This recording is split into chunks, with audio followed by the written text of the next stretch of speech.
Victoria Gatenby is in Doha. Victoria, you're monitoring developments across the Gulf country, which continues to come under Iranian fire, whether it's from missiles or drones on a daily basis. What are you seeing?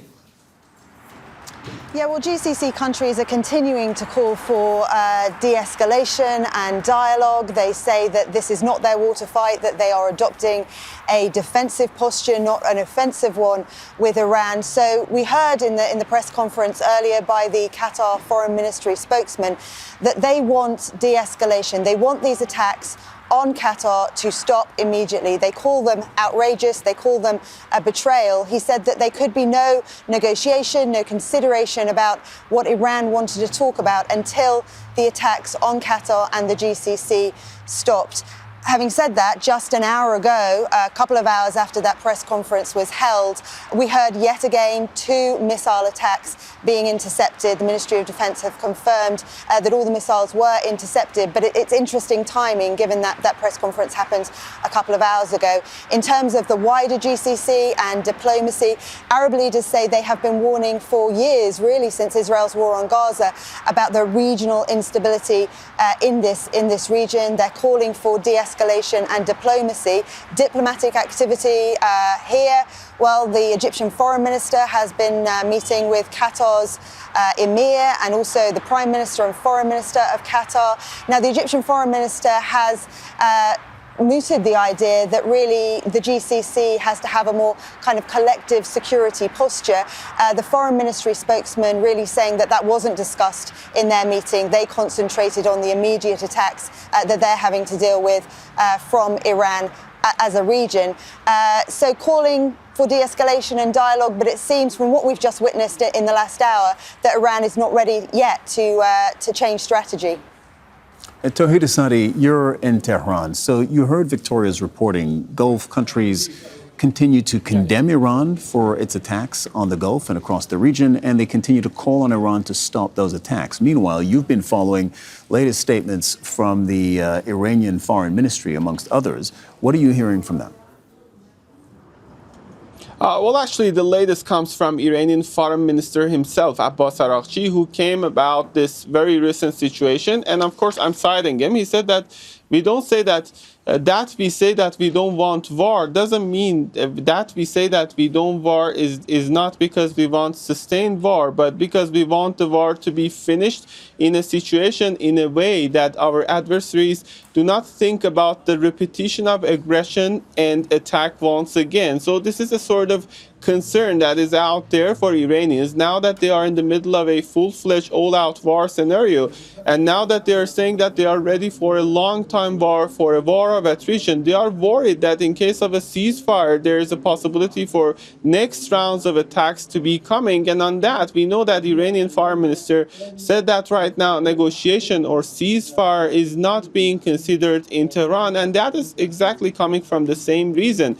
And of course, added to that is this context, this background that we have to keep in mind. The Iranians were actually in the middle of a negotiation back in June, when the country all of a sudden faced an attack. And this time again, that was dancing with the same old tune. They were planning to have further rounds of talks and negotiations with the Americans, with the UN nuclear watchdog, but all of a sudden again, they faced another campaign of strikes. This time, the scope is not comparable to the previous time. So there is a sort of pragmatically calibrated conservatism inside these, when it comes to these actually possibilities to be considered for negotiation. And we hear not just from the foreign ministry, but also from other officials of the country that they are all saying that right now negotiation is not on the table. Meanwhile, there is this regional controversy, and Iran is trying to address that as well. They are, first, it was the Iranian president, Masoud Pezeshkian,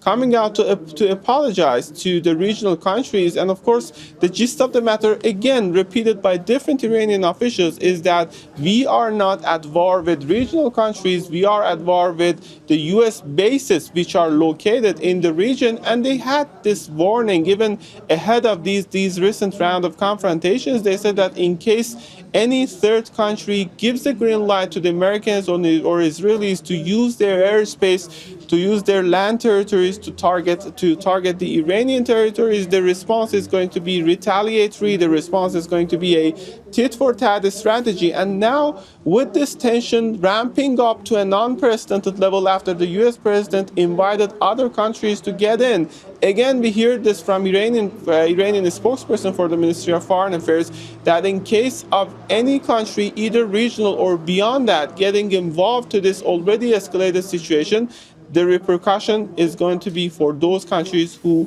are getting involved. Tawhid, you know what we're going to do? We're going to play for our viewers what both the Iranians and the Gulf officials have said, starting with the Iranian foreign minister, who says that Tehran has not asked for a ceasefire or exchanged any messages with the U.S. Abbas Araghchi has also given his response to President Trump's call for other countries to support securing the Strait of Hormuz. Listen to this. The Americans are asking other countries to come and help them so that the Strait of Hormuz remains open, which of course, from our perspective, it is open. It is only closed to our enemies, to those who carried out unjust aggression against our country and to their allies. The denial of attacking civilian targets. Let me make it very clear.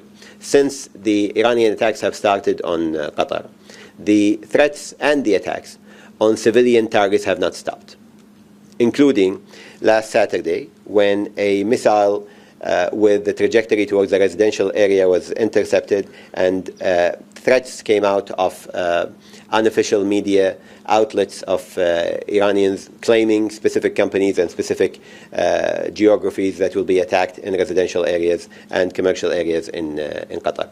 These attacks have targeted our LNG facilities in Ras Laffan. They have targeted the industrial complex in Said. They have targeted the airport, Hamad International Airport. They have targeted, as I said, residential areas. And I find it very difficult to even respond to what Mr. Araghchi said, in the light that these attacks are ongoing every day, and the threat to civilians is ongoing every day.